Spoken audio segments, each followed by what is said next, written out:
Hello, in today's video I will show you how to hard reset the Realme 9 Pro. So for this you have to hold down the power button and the volume down button to restart the phone.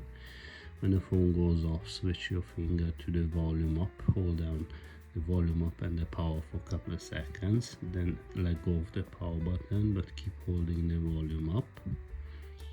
When you go into recovery mode, you have some options, some language options. You have to type in English, then format data. This screen protector, privacy screen protector, is a bit annoying. This code pops up, you just have to type the code and then select again format data, and your phone is wiping everything.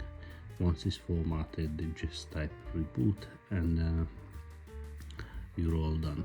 It will take probably a couple of minutes until all the process is complete, but your data is all wiped.